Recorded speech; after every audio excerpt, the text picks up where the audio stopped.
तो आज टेस्ट चरक सूत्र स्थान 1 से लेके 10 तक का डिस्कशन होगा।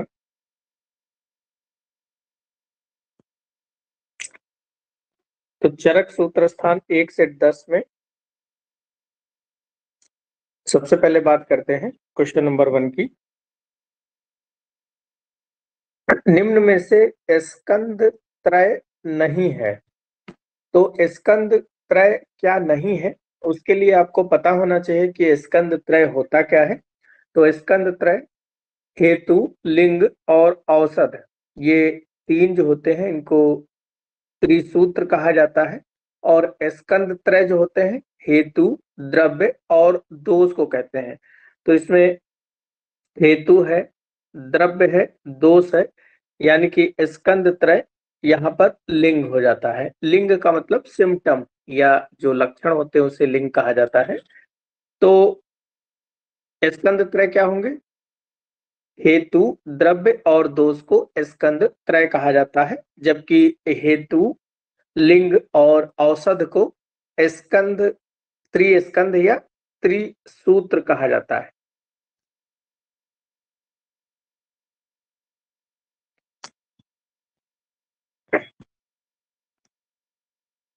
त्रिसूत्र या इसी को बोलते हैं त्रिस्कंद। नेक्स्ट क्वेश्चन है, निर्देश चतुष्क के अंतर्गत आने वाला अध्याय है। तो आपको निर्देश चतुष्क के अंतर्गत आने वाले चरक संहिता में सूत्र स्थान को 30 अध्याय में बांटा गया है। 30 सूत्र स्थान में 30 अध्याय हैं। इन 30 अध्याय में 4 चतुष्क हैं। 4 चतुष्क के 7 ग्रुप बने हुए हैं। तो ये टोटल 28 चैप्टर जो होते हैं वो 28 अध्याय चतुष्क में बांटे गए हैं, जबकि 2 जो लास्ट में बनते हैं उनको संग्रह द्वय कहा जाता है। तो इसमें जो 7 चतुष्क हैं इसको हम लोग याद करते हैं बी एस। तो BSNL मोबाइल होता है, उसी तरह से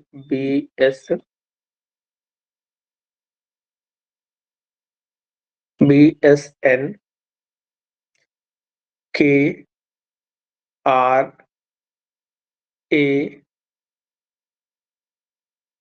तो B फॉर भैषज चतुष्क, S फॉर स्वास्थ्य चतुष्क, N फॉर निर्देश चतुष्क, K फॉर कल्पना चतुष्क और R फॉर रोग चतुष्क और A फॉर, या A नहीं से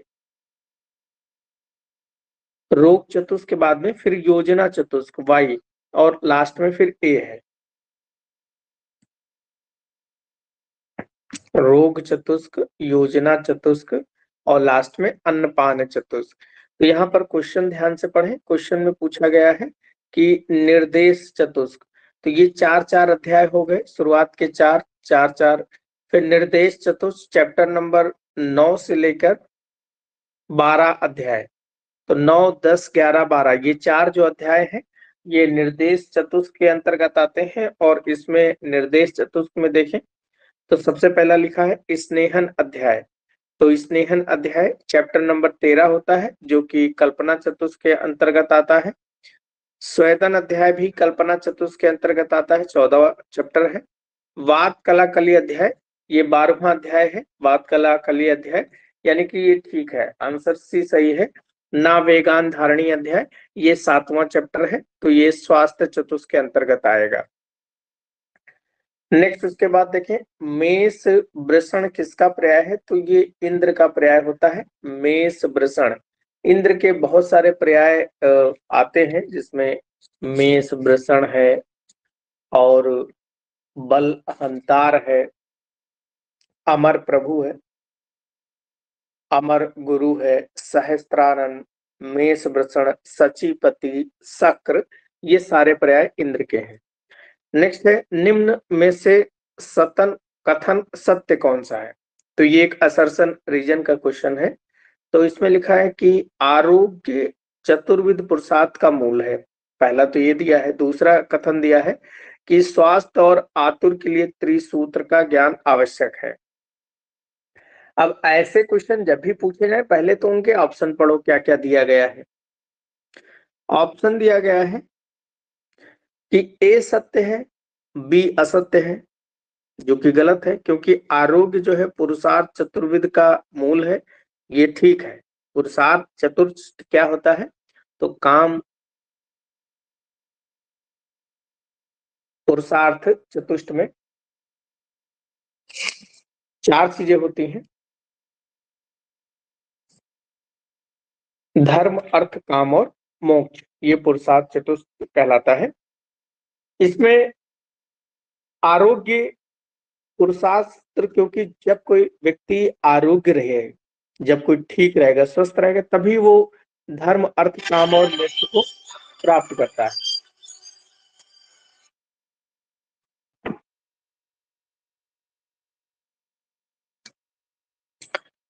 तो जब कोई व्यक्ति स्वस्थ रहेगा तभी जो है वो काम और मोक्ष को प्राप्त कर सकता है। तो पहला कथन ए सत्य है। दूसरा है स्वास्थ्य और आतुर, यानी स्वस्थ पुरुष और आतुर दोनों के लिए त्रिसूत्र का ज्ञान आवश्यक है। त्रिसूत्र अभी हम लोग पीछे पढ़ गए, हेतु लिंग और औषध होता है, तो वो भी एकदम ठीक है, दोनों कथन सत्य है। तो ए सत्य है, बी सत्य है, ये तो गलत है। दूसरा है ए सत्य है और बी सत्य है, ये ठीक लग रहा है। ए असत्य है, बी असत्य है, ये भी सही नहीं है। ए सत्य है, बी सत्य है और बी ए का स्पष्टीकरण है। स्वास्थ्य और आतुर के लिए त्रिसूत्र का ज्ञान आवश्यक है, ये व्याख्या नहीं है, ना तो स्पष्टीकरण है, तो ऑप्शन बी इसमें ठीक है। नेक्स्ट है चरक का षड कारण का सही क्रम है। तो षड कारण का सही क्रम के लिए हम लोगों ने याद किया था कि इसको याद करें, श्राव, गुद।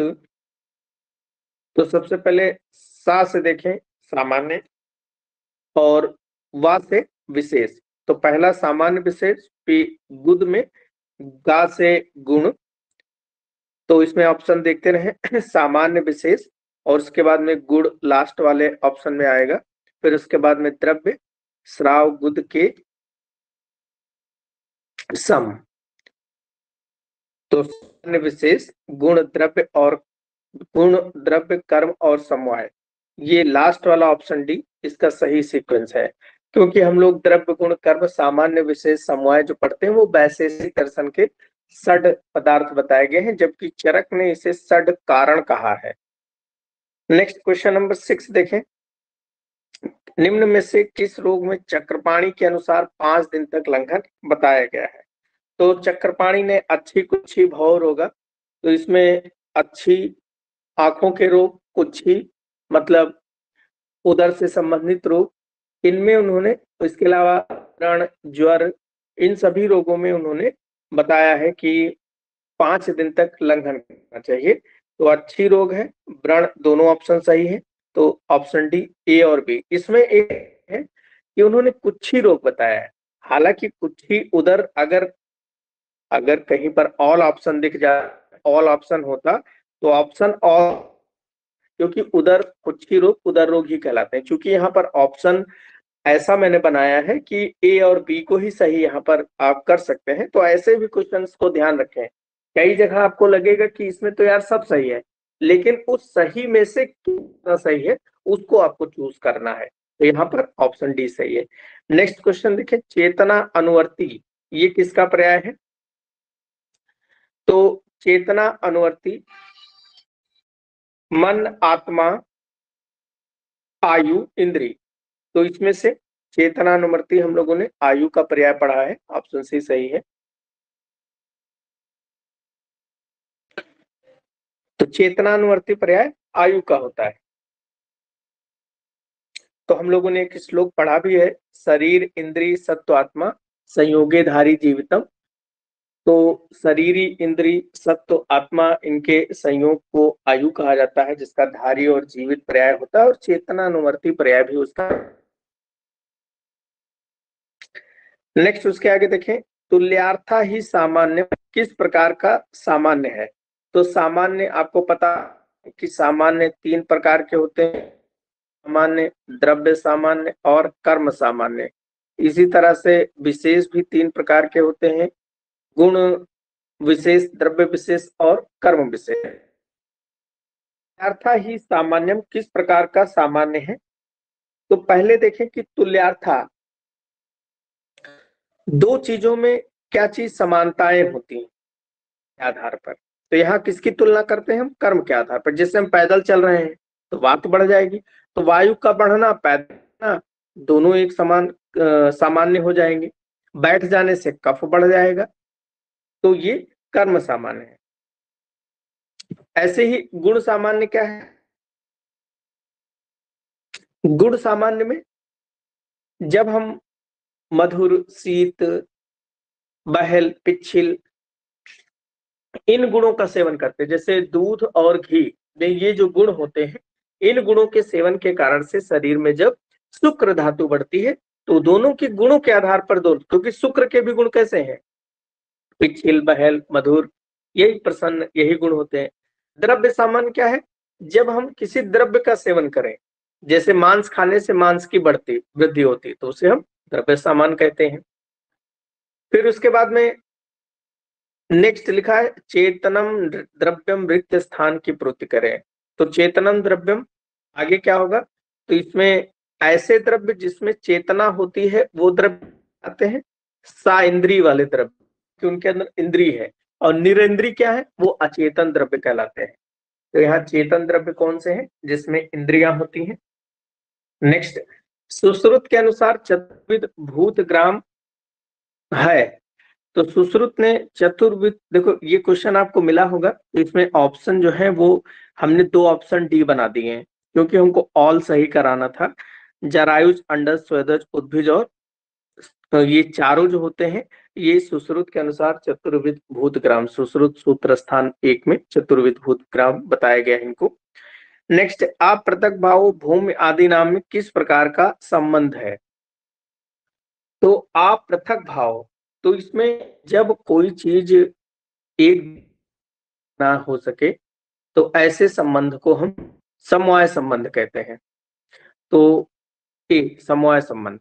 और अभिना संवेद, समवाय संवेद का मतलब होता है जब किसी की जाति बताई जाए, जैसे कान हमेशा शब्द को सुनता है, लेकिन शब्दत्व एक तरह की, शब्दत्व में जैसे कि अगर कोई गाली दे रहा है तुमको, तो गाली देने वाले शब्द एक जैसे होते। कोई कानों में मधुर ध्वनि सुनाई पड़ती है, गाना सुनते हैं, वो उसकी अलग जाति है। तो शब्दत्व कहने का मतलब है जाति, और गालियों वाली जाति एक हो गई, संगीत वाली जाति अलग हो गई। तो इस प्रकार कहीं लिखा हो कि शब्दत्व में किस प्रकार का कर्ण का शब्द संयोग है, वो संवेद समवाय, अविनाभाव संबंध और अनित्य संबंध। तो यहाँ पर भूम में अपृथक भाव, इसमें समवाय होता है। नेक्स्ट, कणाद के अनुसार लौकिक कर्म की संख्या कितनी है? तो कणाद ने लौकिक कर्म 5 बताए हैं। उत्क्षेपण, अतक्षेपण, आकुंचन, प्रसारण और गमन। उत्क्षेपण से पल आप आंखों को ऊपर उठाएं, उत्क्षेपण आंखों को नीचे, अपक्षेपण या हाथ ऊपर उठा लें, नीचे कर दें। आकुंचन हाथ को मोड़े, आकुंचन हाथ को फैलाएं, प्रसारण और गमन पैदल चलना। नेक्स्ट, समवायी तो निश्चेत कारण रिक्त पूर्ति करें। तो समवायी तो निश्चेत कारण ये क्या है?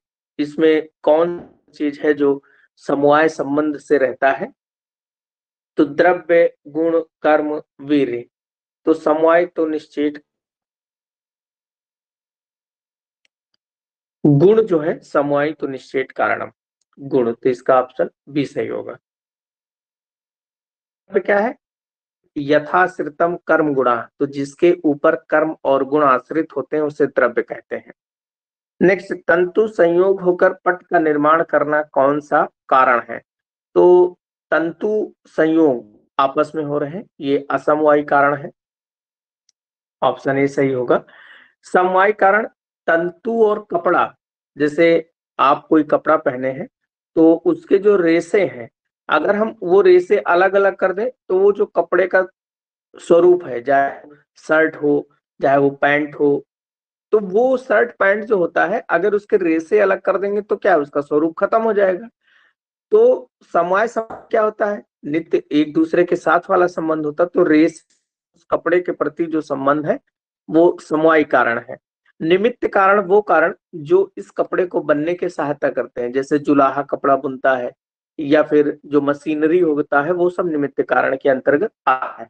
ऐसे ही दोष जो होते हैं वो व्याधि के प्रति समवाय संबंध होते हैं। दोष दूसरे की समूर्छना ये असमवायिक संबंध होते हैं, और जो वायरस, अपथ्य, आहार विहार, ये सारे निमित्त कारण होते हैं। नेक्स्ट, सुश्रुत ने पादांशिक क्रम का वर्णन। तो कल हम लोगों ने ये क्वेश्चन देखा था कि सूत्र स्थान 7 में पादांशिक क्रम नाभेगान धारणी अध्याय में बताया गया है। नेक्स्ट, निम्न में से आध्यात्मिक गुण संग्रह नहीं है। तो कल भी हम लोगों ने क्वेश्चन देखा था कि आध्यात्मिक गुण संग्रह नहीं है, तो मन, आत्मा, बुद्धि और इंद्री। तो इंद्री जो होता है वो आध्यात्मिक गुण संग्रह नहीं है। नेक्स्ट, शून्य शरीरा शब्द किसके लिए प्रयोग किया जाता है? तो शून्य शरीरा प्रसूता के लिए, और शून्यागार मृत शरीर के लिए। मृत शरीर के लिए क्या शब्द होगा? शून्यागार। और संशोधित व्यक्ति के लिए शून्य देहा।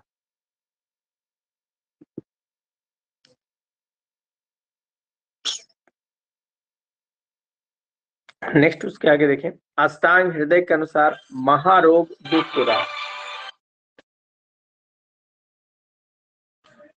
अष्टांग हृदय के अनुसार महारोग सुदुष्करा है। तो गुल्म, मधुमेह, राजक्षमा, गृहिणी।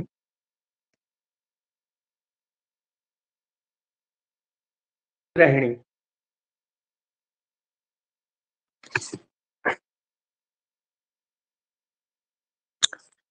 तो अष्टांग हृदय के अनुसार महारोग सुदुष्करा गृहिणी होता है। नेक्स्ट उसके आगे देखें, भाविक स्वप्न क्या होते हैं? तो स्वप्न दो प्रकार के, फलदायक, एक अफलदायक। तो जो भाविक और दोषज, ये दो प्रकार के जो स्वप्न होते हैं ये फलदायक होते हैं।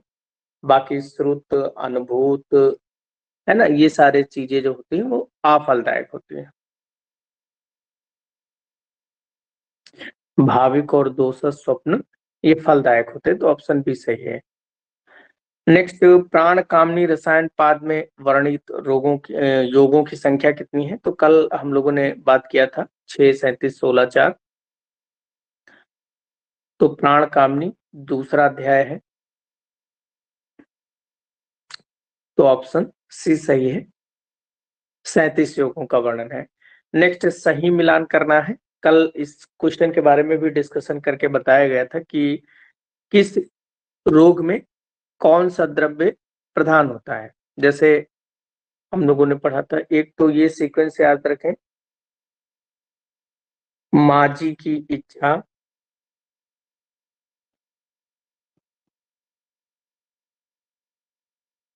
माजी की इच्छा धर्म को कूटने की है।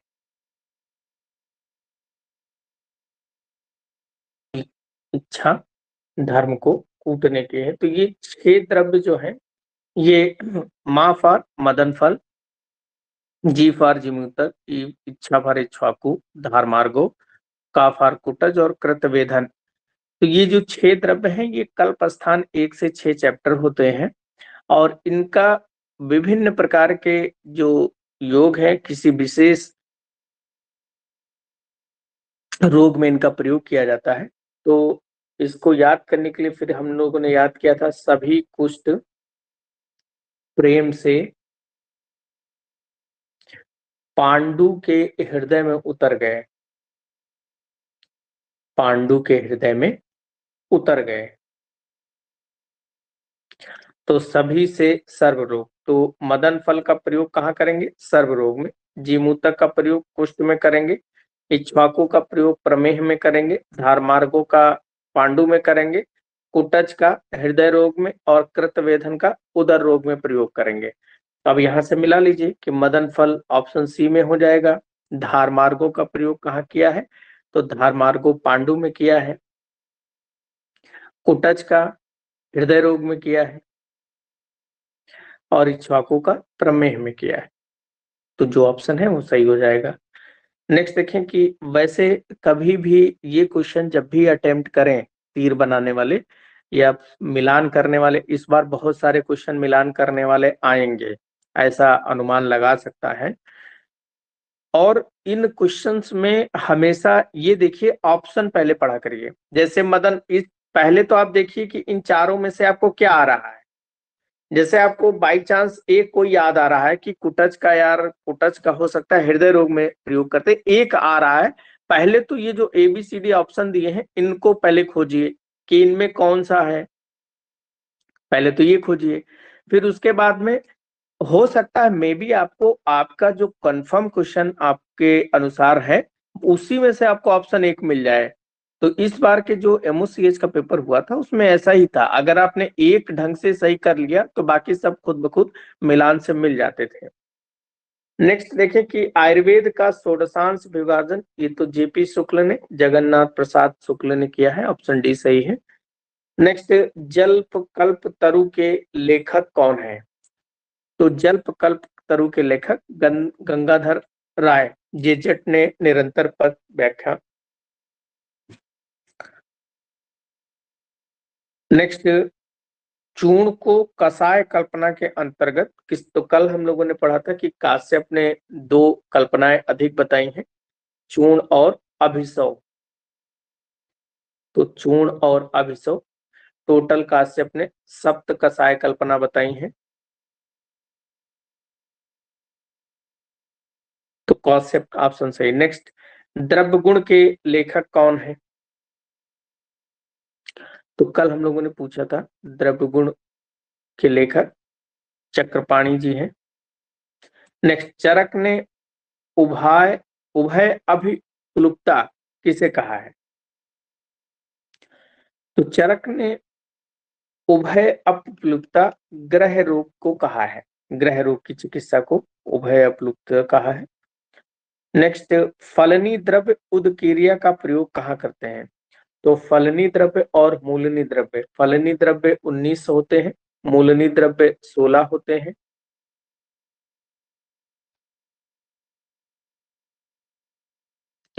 इन दोनों में से उदकीरिया प्राकिरिया ये क्या करते हैं? तो उदकीरिया और प्राकिरिया विरेचन कर्म करते हैं। तो फलनी द्रव्य में से अपामार्ग शिरोविरेचन का कार्य करता था, बाकी 10 द्रव्य थे जो विरेचन के थे और वमन के थे। नेक्स्ट, उन्माद अपस्मार में प्रयुक्त मूत्र कौन है? तो मैंने याद भी कराया था आप लोगों को कि उन्माद और अपस्मार मानसिक व्याधियां होती हैं। और जैसे आपको किसी ने कहा कि आप तुम यार बड़े गदहा हो, तो गदहा तुमको कह रहा है, इसका मतलब क्या है? तुमको गधा कह रहा है। और गधे का मूत्र ही कहाँ प्रयोग करेंगे? मानस रोगों में प्रयोग करते हैं। तो देख लो ऑप्शन में कौन सा गधा है। तो खर मूत्र ऑप्शन डी सही है। तो खर का मतलब गधा होता है। तो आप अगर कोई आपको कहे कि तुम बड़े यार गधा हो तो बुरा मत मानना, क्योंकि उसी का, आप गधे हो तो आप ही का मूत्र जो है उसकी मानस, क्योंकि मानसिक रूप से तो वो विकलांग है तो उसकी मानसिक चिकित्सा आपके ही मूत्र से होगी।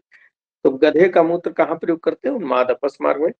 नेक्स्ट, गर्भविषनाशक मूत्र कौन सा है? तो ये भाव प्रकाश ने बताया है कि नर मूत्र गर्म हल्दी, ऑप्शन सी सही है। नर मूत्र जो होता है वो विषनाशक होता है। नेक्स्ट, अर्श दद्रु विद्रदी आदि में किस शोधन वृक्ष का त्वक प्रयोग करते हैं?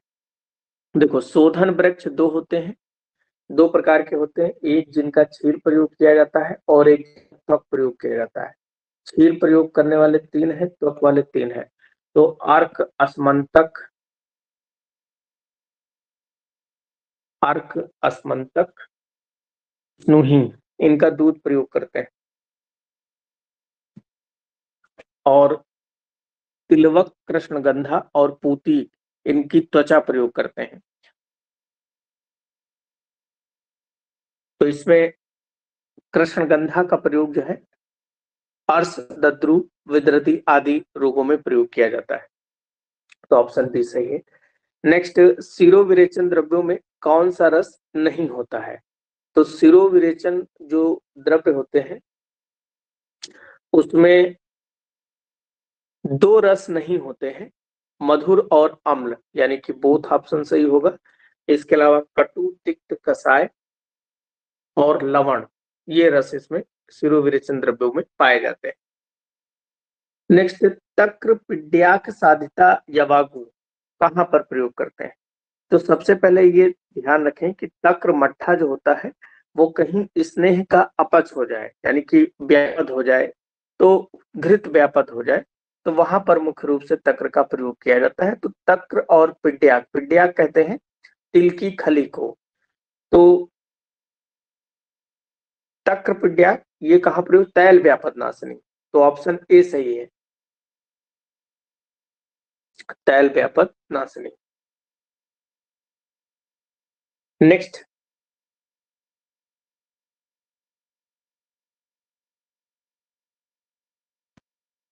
अर्जुन का वर्णन किस महाकसाय के अंतर्गत किया गया है? तो अर्जुन जो होता है वो हृदय के लिए हितकारी होता है, लेकिन चरक ने हृदय महाकसाय के अंतर्गत अर्जुन का वर्णन नहीं किया है, क्योंकि अर्जुन जो होता है वो चरक ने जो हृदय महाकसाय बताया है उसमें खट्टी चीजों का मुख्य रूप से वर्णन किया है। खट्टी चीजें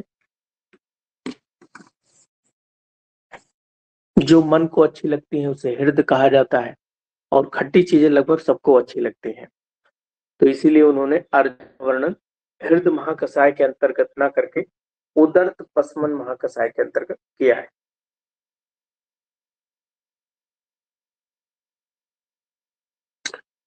तो ऊपर वाला क्वेश्चन एक बार दोबारा देख लेना कि तक्र, पिड्याक, साधित, यवागु जो है वो तैल व्यापद नष्ट करती है, और केवल अगर तक्र, साधित, यवागु लिखी हो, तक्र, साधित, यवागु, तो ये क्या है? घृत व्यापद के लिए है। तक्र, पिड्याक, तैल, और केवल तक्र, साधित, यवागु। नेक्स्ट देखना, ऐन्द्री वर्णन किस महाकसाय के अंतर्गत किया है? तो इसको भी मैंने याद कराया था कि इंद्र की प्रजा बलशाली है, इंद्र की प्रजा बलशाली है, तो प्रजा स्थापन और बल्य महाकसाय इन दोनों में ऐन्द्री का वर्णन है, तो ऑप्शन देखें, ऑप्शन डी सही है, ए एंड बी।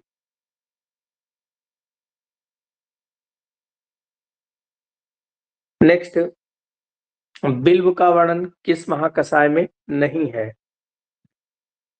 बिल्व अर्सोहग्न होता ही है, और बिल्व जो होता है पुरी संग्रहणी भी होता है, नहीं होता है, क्योंकि पुरी संग्रहणी में मोचरस या कसाय औषधियां मुख्य रूप से आती हैं। सोतहर अनुवासन उपयोगी और अर्सोहग्न बिल होता है, पूरी संग्रहणी महाकसाय में बिल्व का वर्णन नहीं होता है। नेक्स्ट, पाचनी महाकसाय में वर्णन है, तो पिपली, चित्रक, बोथ, नन, इसमें पाचनी महाकसाय में कोई भी नहीं है।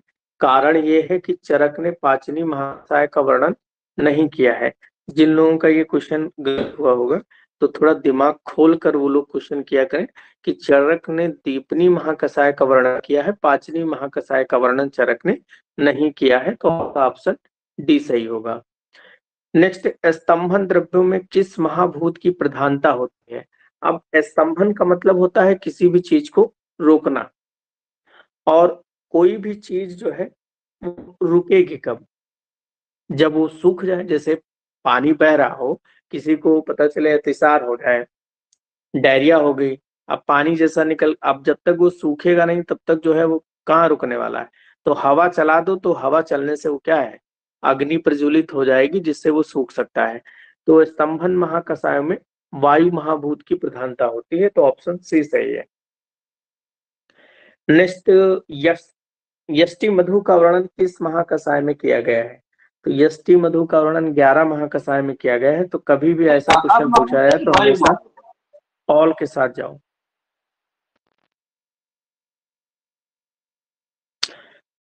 कुलथ अंजन का वर्णन किसने किया है?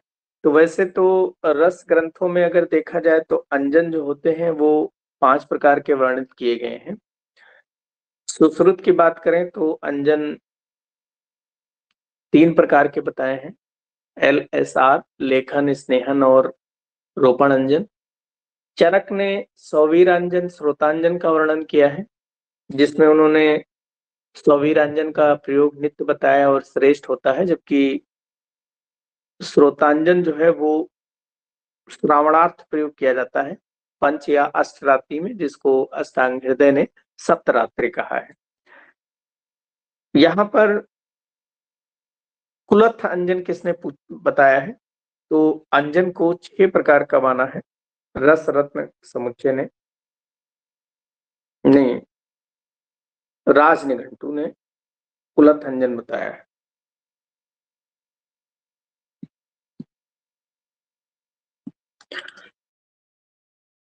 नेक्स्ट, सुश्रुत के अनुसार स्नेहिक नस से किस समय प्रयोग किया जाता है? तो सुश्रुत ने स्नेहिक नस्य को मैथुन के बाद, ऑप्शन सी सही है। नेक्स्ट, वांगभट्ट के अनुसार पित्त का निर्हरण किस ऋतु में करते हैं? तो पित्त का निर्हरण कार्तिक ऋतु में। एस के सी श्रावण, कार्तिक और ए अगहन होगा। नहीं, श्रावण, कार्तिक और सीफा चैत्र।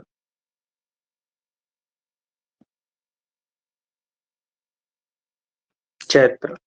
तो पित्त का निर्हरण कार्तिक में बताया है, वात का निर्हरण श्रावण में और कफ का निर्हरण चैत्र में। नेक्स्ट, अष्टांग संग्रह के अनुसार निषिद्ध दातून किसकी दातून अष्टांग संग्रह के अनुसार नहीं करनी चाहिए? तो ना तो धौ की, ना समी की, ना पीलू की, किसी की भी नहीं करनी चाहिए। ऑप्शन डी सही है। यहाँ पीलू को लिख लें, पीलू को टूथ ब्रश ट्री कहते हैं, लेकिन इसकी दातून निषिद्ध की है।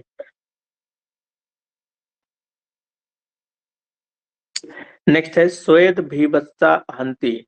स्वेद भीभत्सता यानी कि पसीना जब बहुत ज्यादा शरीर में आ जाए तो उसको कौन दूर करता है? तो शरीर परिमार्जन। शरीर परिमार्जन मतलब एक गीला कपड़ा लो और गीला कपड़ा लेके पूरे शरीर को पोंछ दो, तो जो पसीना आपको आया है वो सब दूर हो जाएगा। तो स्वेद भीभत्सता हंति, शरीर मार्जन। नेक्स्ट, कलीनाशनम किसका लाभ है? कली का मतलब होता है व्याधियां या बीमारियां, और बीमारियों को कौन नष्ट करता है या किससे लाभ होता है?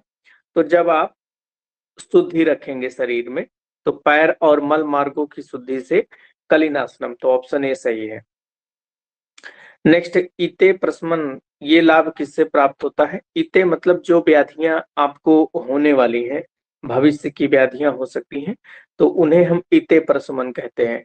तो जैसे आप छत्र धारण करें, छाता लेकर चलें, तो छाता लेके चलने से क्या होता है ना कि जैसे सन स्ट्रोक हो जाए, किसी को बहुत गर्मी लग जाए, चक्कर आ जाए, तो भविष्य में ये व्याधियां हो सकती हैं, तो वो उससे नहीं होंगी, तो छत्र धारण से। नेक्स्ट, वर्षा ऋतु में किस रस की प्रधानता होती है? तो वर्षा ऋतु में आम्ल रस की प्रधानता होती है। तो इसके लिए मैंने बताया था 564, 231। 564 इसके आगे आप लिखते जाइए, शिशिर, फिर उसके बाद में वर्षा, सॉरी बसंत, फिर ग्रीष्म, फिर ग्रीष्म के बाद में वर्षा, उसके बाद में शरद और लास्ट में हेमंत। और ये 1 2 3 4 क्या है? मधुर, अम्ल, लवण। एक से होता है मधुर, दूसरे पर है अम्ल, तीसरे पर है लवण, चौथे पर है कटु, छठे पर है कसाय और 5वें नंबर पर है तिक्त। तो मधुर, अम्ल, लवण, कटु, तिक्त, कसाय। तो ऑप्शन इसमें बी सही होगा। तो 564, 230 याद रखें। नेक्स्ट क्वेश्चन देखें, क्वेश्चन नंबर 47। जनताक स्वेदन किस ऋतु में करते हैं? तो जनताक स्वेदन हेमंत ऋतु में, क्योंकि ठंडी आएगी तभी स्वेदन करेंगे, तो हेमंत ऋतु में करते हैं। नेक्स्ट, अधिक जल मिलाकर मध्य का सेवन इस ऋतु में किया जाता है। तो वैसे तो मद्य निषेध ही होता है ग्रीष्म ऋतु में, मद्यपान नहीं करना चाहिए। लेकिन अगर लती हो आपको, बिना शराब के मजा ही नहीं आ रहा है, बहुत मन कर रहा है कि मैजिक मोमेंट ले ही लिया जाए, क्योंकि मैजिक मोमेंट होगा तभी मैजिक मोमेंट आपके सामने आएंगे। तो ऐसी कंडीशन में चरक ने कहा अगर बड़ा मन कर रहा है तो भैया खूब ज्यादा पानी मिलाकर मध्य का सेवन कर लीजिए। तो ऑप्शन बी ग्रीष्म सही है। नेक्स्ट, पान भोजन आदि में मधु मिलाकर किस ऋतु में सेवन करते हैं? तो पान खाने की चीजों में, भोजन की चीजों, पीने की चीजों में हमेशा मधु मिलाकर सेवन करना चाहिए वर्षा ऋतु में, क्योंकि वर्षा ऋतु में इम्यूनिटी बहुत कमजोर हो जाती है और मधु जो होता है वो इम्यून बूस्टर होता है, इम्यूनिटी को अच्छा करता है, खासकर बच्चों की इम्यूनिटी को बहुत अच्छा करता है मधु। तो इसीलिए चरक ने ये बात पता थी उन्हें और इसीलिए उन्होंने कहा वर्षा ऋतु में भैया बहुत ज्यादा बीमारियां होती हैं, शहद सब लोग सेवन करें। नेक्स्ट, धारा धाराते, ये किस ऋतु में है? तो धारा धाराते शरद ऋतु में है। नेक्स्ट, प्रदोषे चा इंदु रश्मियां, प्रदोष मतलब जब रात आने वाली होती है और अपराह्न यानी कि शाम का जो समय होता है उसे हम प्रदोष काल कहते हैं। उस समय प्रदोष काल में जब एकदम सूरज डूब चुका है, चारों दिशाओं धूल से व्याप्त हो जाती है, गाय अपने घर चर, उस समय गाय चरने जाती थी, तो गाय जब चर के वापस अपने घर आने लगती है तो उनके पैरों से जब धूल उड़ने लगती है तो दिशाएं धूल से व्याप्त हो जाती हैं। उस समय को गोधूली या प्रदोष कहते हैं। और उस प्रदोष के समय में इंदु मतलब चंद्रमा की रश्मियां मतलब किरणों का सेवन करना चाहिए। तो ये किस ऋतु में है? तो 51 का बसंत ऋतु में।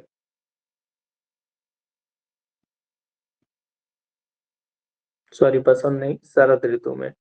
प्रदोष चाहे इंदु रश्मियां शरद ऋतु में सेवन करना चाहिए, ऑप्शन ए सही है।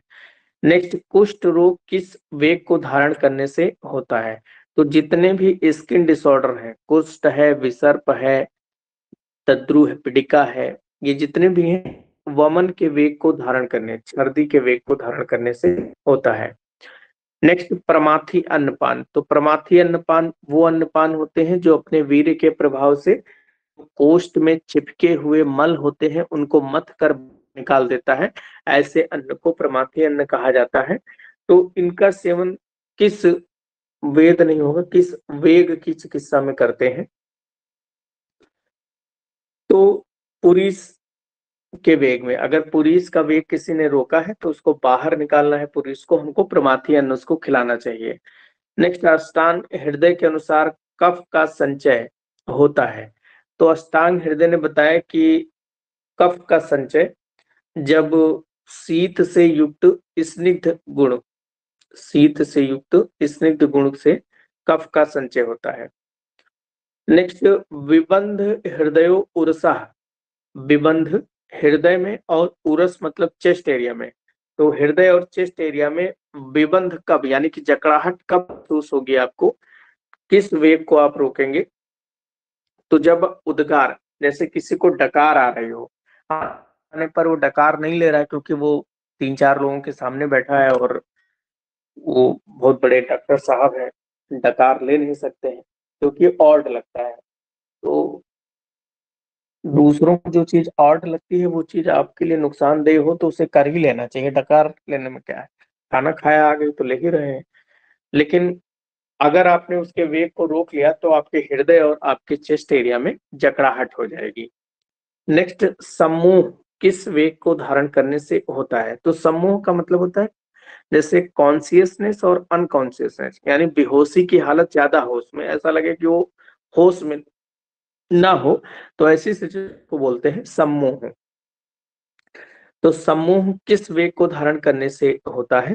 तो श्रम निश्वास, श्रम निश्वास क्या होता है?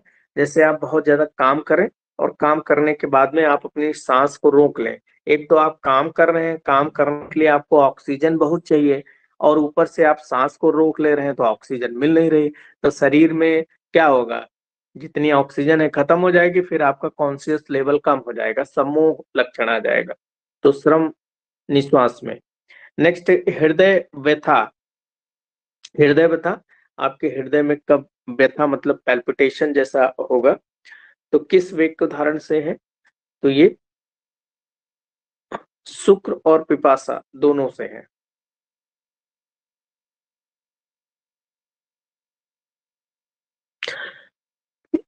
क्या महान आत्मा है, अब पूछ रहा क्वेश्चन नंबर 55 का ऑप्शन बी भैया सही है। इतनी देर से बता रहे हैं कि उद्गार आ रही है, उद्गार को ढकार कहते हैं। नेक्स्ट हृदय व्यथा में देखें तो शुक्र के वेग को रोकेंगे, तो किसी को शुक्र का वेग उपस्थित हो गया है लेकिन वो उसके वेग को रोकता है, तो हार्ट में उसके पैल्पिटेशन या पिपासा के वेग को रोकता है, तो उसको पैल्पिटेशन जैसा हो जाता है। तो यहाँ ऑप्शन डी ए और बी दोनों सही हैं। नेक्स्ट अंग भंग, ये अष्टांग हृदय ने बताया है कि अंग भंग किस वेग को रोकने से हो जाता है, अष्टांग हृदय का क्वेश्चन है। तो अंग भंग मूत्र शुक्र क्षुधा तीनों के वेग को रोकने से होता है, तो ऑप्शन ऑल सही है।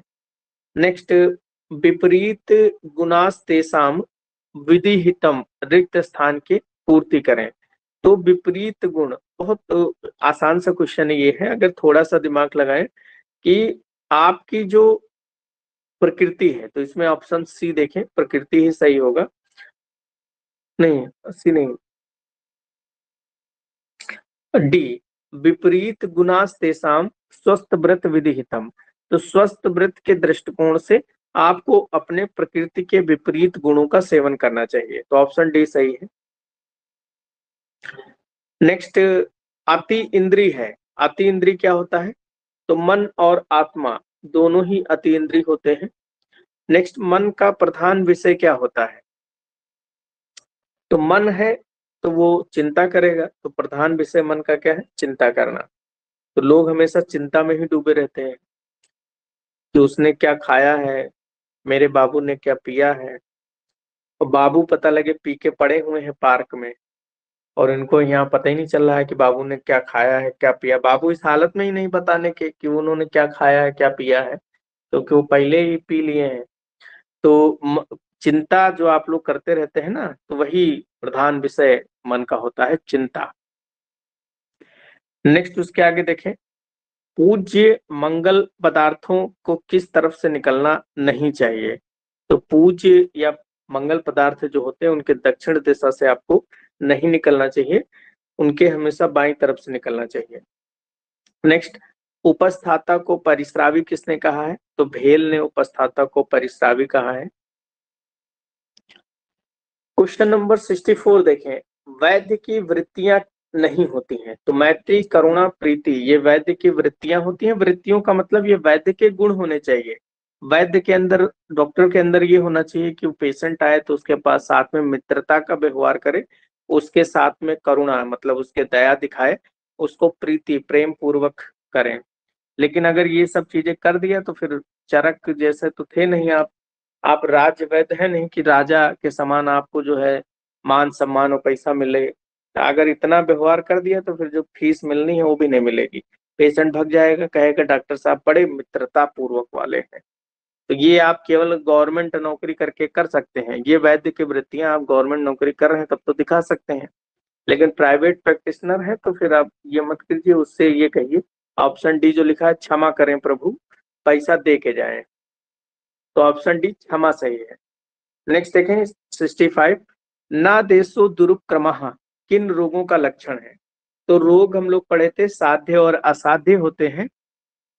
साध्य रोग भी दो प्रकार के हो जाते हैं, एक सुख साध्य होते हैं, दूसरे कृच्छ साध्य होते हैं, और जो असाध्य रोग होते हैं वो भी दो प्रकार के होते हैं, एक होते हैं प्रत्याख्य और दूसरे होते हैं असाध्य, एक होते हैं याप्य और एक होते हैं प्रत्याख्य। तो याप्य वो रोग होते हैं जब तक आप पथ्य अपथ्य का पालन करते हैं तब तक तो वो ठीक रहते हैं, लेकिन जब आप पथ्य अपथ्य का पालन करना छोड़ देते हैं उस समय वो रोग फिर से आ जाते हैं, और प्रत्याख्य वो रोग होते हैं जो चिकित्सा से ठीक ही नहीं हो सकते हैं। तो इसमें पूछा है ना देशो दुरुपक्रमः, तो जो बहुत ज्यादा कठिन होते हैं चिकित्सा में, उपक्रम जो बहुत ज्यादा कठिनता के साथ में ठीक होते हैं, तो लिखा है ना देशो, ना मतलब जिनमें बहुत ज्यादा कठिनता ना हो, ऐसे रोग जो आसानी से ठीक हो जाए, तो वो सुख साध्य है। सिंपल सा अगर इसका मतलब आपको पता हो, ना देशो दुरुपक्रमः, सुख साध्य रोग होते हैं। नेक्स्ट, द्विपथम, दो पथों में गया हुआ रोग, ये कैसा होता है? तो दो पथ में गया हुआ तो सिंपल सी क्रैक्स साध्य होगा, आसानी से ठीक नहीं होगा, थोड़ा सा मेहनत करना पड़ेगा। नेक्स्ट, गंभीर बहुधातु स्थितम, जो बहुत ज्यादा गंभीर धातुओं में स्थित हो गया है, तो निश्चित रूप से ये याप्य रोग होता है। नेक्स्ट, वर्ल्ड डायबिटीज डे कब मनाया जाता है? तो ये 14 नवंबर। नेक्स्ट, अंशुदक का वर्णन किसने किया है? तो अंशुदक का वर्णन किया है भाव प्रकाश ने। इसको चरक ने हंसोदक के नाम से बताया है शरद ऋतु में, और इसी को भाव प्रकाश ने अंशुदक कहा है। अंशु मतलब सूर्य की किरणों से जो तप्त पानी होता है, उसे अंशुदक कहा जाता है। नेक्स्ट, समवायित निश्चेष्ट लक्षण, अंशुदक भी बहुत इंपॉर्टेंट।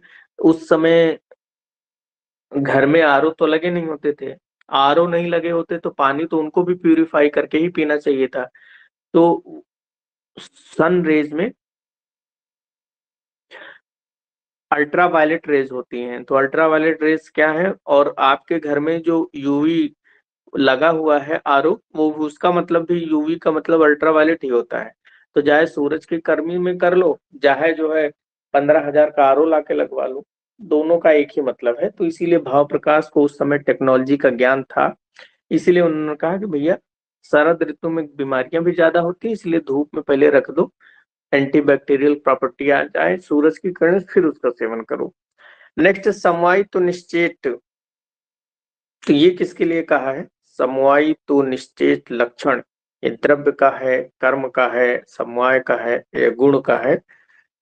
तो ये समवायित तो निश्चेत गुण, तो ऑप्शन इसमें डी सही, गुण होते हैं। नेक्स्ट, त्वचा का समवाय संबंध मन के साथ में होता है, आत्मा के साथ है, स्रोत के साथ है, या सभी के साथ में है? तो त्वचा का समवाय संबंध मन के साथ है। जैसे आपको मन को कोई अच्छा लगता है, वो आपको टच करे तो अच्छा लगेगा, वरना तो मन को बेकार ही लगेगा। नेक्स्ट, समुद्र फेन किस महाकषाय में वर्णित है? तो समुद्र फेन शुक्र शोधन महाकषाय में वर्णित है, ऑप्शन डी सही है। नेक्स्ट देखें, अर्थद्वय की प्राप्ति किससे होती है? क्षीर घृत अभ्यास से, आम्लकी से, आचार रसायन से? तो अर्थद्वय की प्राप्ति सदव्रत के पालन से होती है। अर्थद्वय होता क्या है? आरोग्य और इंद्रियों पर विजय, ये अर्थद्वय होता है, और इसको सदव्रत के पालन से मिलता है। नेक्स्ट, पंचकोल का कौन सा द्रव्य तृप्तघ्न महाकषाय में नहीं है? तो पंचकोल में 5 द्रव्य, पिपली, पिपली मूग, चब्र, चित्रक और शुंठी, ये 5 होते हैं पंचकोल में। और तृप्ताहग्न का मतलब होता है कि प्यास को दूर करना, तो इसमें पिपली मूल नहीं होता है, बाकी शुंठी, पिपली, चब्र ये होते हैं। नेक्स्ट, घृतम चा उत्तर भक्तिकम किसकी चिकित्सा है? तो खाने के बाद, उत्तर मतलब बाद में, भक्तिकम मतलब खाने के, तो खाने के बाद में घृतम चा उत्तर भक्तिकम, खाने के बाद में घृत का सेवन करना, ये छवतु छींक के वेग को रोकने की चिकित्सा है। नेक्स्ट, विसर्ग काल की ऋतु नहीं है, तो ऋतुएं 2 हैं। काल को अगर देखा जाए तो एक तो आदान काल, दूसरा विसर्ग काल। आदान काल जो आपके शरीर से ले आपके बल को ले तो वो आदान काल। विसर्ग जो आपके बल को दे, तो शिशिर, बसंत और ग्रीष्म, ये 3 ऋतुएं आदान काल की होती हैं। जबकि वर्षा, शरद और हेमंत, ये 3 ऋतुएं विसर्ग काल की होती हैं। तो इसमें अब पूछा गया है नहीं है, तो नहीं है में ऑप्शन ए ग्रीष्म ऋतु नहीं है। बच्चों में प्रयोग किए जाने वाला आसव है, तो बच्चों में एकमात्र आसो वरिष्ठ अरविंदासो का प्रयोग करते हैं।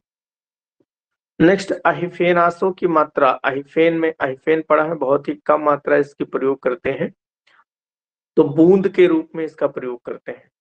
तो 8 बूंद, 8 से 10 बूंद प्रयोग करते हैं फेनासो का। 8 ml, 1 ml में लगभग अगर देखा जाए तो 20-40 ड्रॉप होते हैं, बूंद ज्यादा होते हैं 1 ml में। नेक्स्ट सारंगधर के अनुसार मधु सूक्त किस प्रकार की कल्पना है? तो सभी सूक्त कल्पनाएं जो होती हैं वो मध्य कल्पनाएं होती हैं, सुक्त कल्पनाएं मध्य कल्पना होती हैं, लेकिन मधु सूक्त एक ऐसी कल्पना है जो स्नेह कल्पना होती है। ऑप्शन डी सही है। नेक्स्ट, मध्य में सबसे नीचे के भाग को क्या कहा जाता है? तो मध्य में जो सबसे नीचे का भाग होगा, इसको मैंने याद कराया था कि आप लोग याद करें, पंकज मेव। तो प्रसन्ना, कादंबरी, जगल, मेदक और बक्कस। तो सबसे नीचे क्या होगा? बक्कस होगा, तो ऑप्शन सी सही है। तो मध्य में सबसे नीचे पंकज मेव याद रखें, सबसे ऊपर प्रसन्ना, फिर कादंबरी, फिर जगल, फिर मेदक, फिर बक्कस। बक्कस को ही सूरा बीज या किड्व कहते हैं। सूरा बीज या इसको किड्व कहा जाता है, दोबारा फर्मेंटेशन के लिए इसका प्रयोग किया जाता है।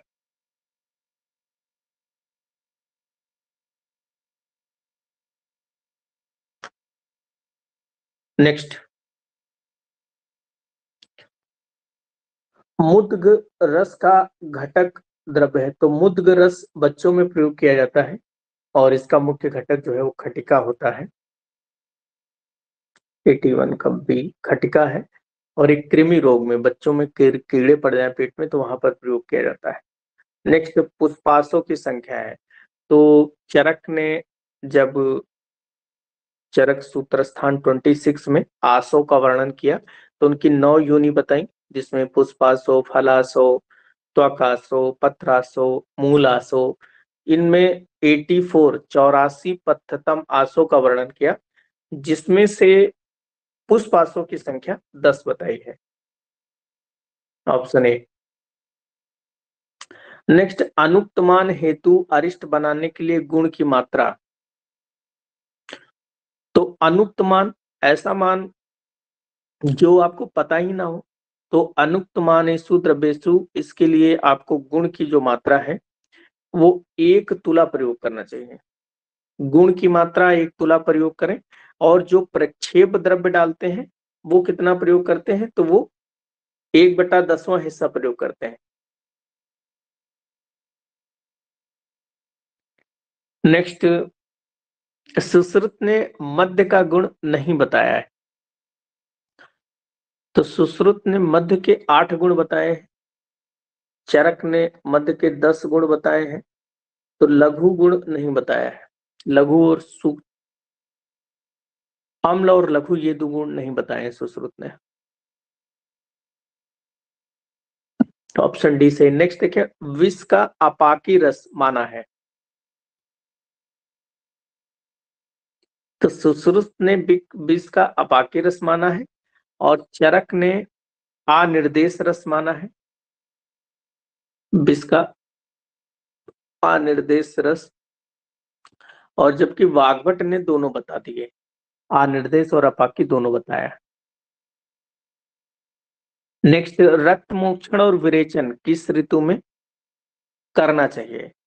तो सिंपल है, रक्त मोक्षण और विरेचन, क्योंकि रक्त और पित्त एक ही जैसे स्वभाव वाले होते हैं, तो शरद ऋतु में पित्त का प्रकोप होता है और रक्त का स्वभावता प्रकोप होता है, इसलिए रक्त मोक्षण और विरेचन शरद ऋतु में करना चाहिए। नेक्स्ट, जंताक स्वेदन का निर्देश किस ऋतु में किया गया है? तो जंताक स्वेदन हेमंत ऋतु में। क्वेश्चन रिपीट हो गया ये। नेक्स्ट, उसके आगे देखें, कटु तैल मूर्छना का उद्देश्य है। तो कटु तैल मूर्छना जो है आम दोष नाशक होता है, जबकि घृत मूर्छना जो होती है वो दुर्गंध नाशन के लिए होता है। नेक्स्ट, कर्पूरासो जिसका रोगाधिकार विसूचिका है, में एल्कोहल की सबसे ज्यादा मात्रा होती है कर्पूराश्रव में 84%, तो ऑप्शन सी सही है। वैसे जनरल जो आसो अरिष्ट होते हैं, इन सभी आसो अरिष्ट में 14-15% या 12 से 15% की स्टैंडर्ड मात्रा निर्धारित की गई है। अगर इससे ज्यादा 15% से ज्यादा मात्रा एल्कोहल की किसी आसो अरिष्ट में आती है तो वो फिर गवर्नमेंट के द्वारा बैन किए जा सकते हैं। और जिसको ना मिल रही हो, लॉकडाउन लगा हो या फिर ऐसे, तो फिर घर में अगर कोई आसो अरिष्ट है तो बियर में तो 4% होती है, लेकिन आसो अरिष्ट अपने 15% है। तो अगर 2-3 पैक ले लेंगे तो थोड़ा बहुत असर आ सकता है। तो प्रयोग कर सकते हैं आप लोग, जो लोग लती हैं तो वो प्रयोग कर लें। नेक्स्ट देखें, तक्र और आरनाल, इनसे सिद्ध करने में कितना समय लगाना चाहिए? सिद्ध करना मतलब स्नेह सिद्ध करना है तक्र और आरनाल से 5 रात्रि का समय लगाना चाहिए। नेक्स्ट, दीपिका तैल का रोगाधिकार क्या है? तो दीपिका, कान में अगर सूल है तो दीपिका की आवाज जो है ठीक होती है, तो कर्णसूल में।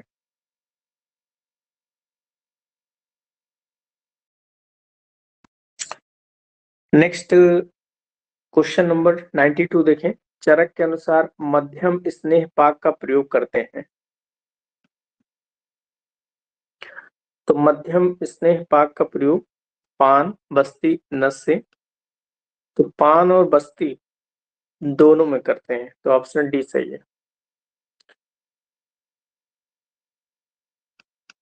नेक्स्ट, भाव प्रकाश के अनुसार तक्र यानी कि मट्ठे के कितने भेद हैं?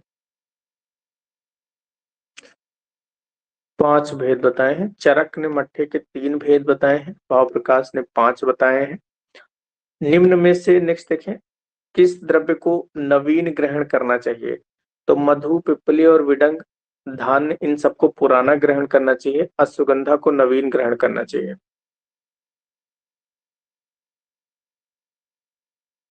नेक्स्ट, चूर्ण की सावेरता अवधि कितनी होती है? तो चूर्ण की सावेरता अवधि 2 महीने की होती है। दृष्टि प्रसाद लभते किस कर्म का गुण है? तो आंखों में रोशनी किस गुण के कारण से बढ़ती है? तो पैरों पर तेल अभ्यंग करने से, क्योंकि इसका बाद में डिस्क्रिप्शन भी चक्रपाणी ने बताया है कि पैरों से 2 सिराएं जो है सीधे नेत्रों में जाती हैं, तो पैरों पर मालिश करने से, पैर के तलुओं में मालिश करने से नेत्रों की ज्योति बढ़ती है, तो दृष्टि प्रसाद लभते। नेक्स्ट, किस ऋतु में दही खाना निषिद्ध है? तो शरद की बेबी को ग्रीष्म में दही नहीं खाना चाहिए, तो शरद, ग्रीष्म और बसंत तीनों ऋतु में दही खाना निषिद्ध है। नेक्स्ट देखें, सुश्रुत के अनुसार किस ऋतु में वात का प्रकोप होता है? तो सुश्रुत ने वात का प्रकोप प्रावृट ऋतु में। प्रावृट ऋतु और वर्षा दोनों में होता है, लेकिन प्रावृट ऋतु में ही उन्होंने संशोधन की दृष्टि से बस्ती चिकित्सा भी बताया है। नेक्स्ट, चरक के अनुसार किस ऋतु में त्वक, कंद और क्षीर का संग्रह करते हैं? तो त्वक, कंद और क्षीर शरद ऋतु में।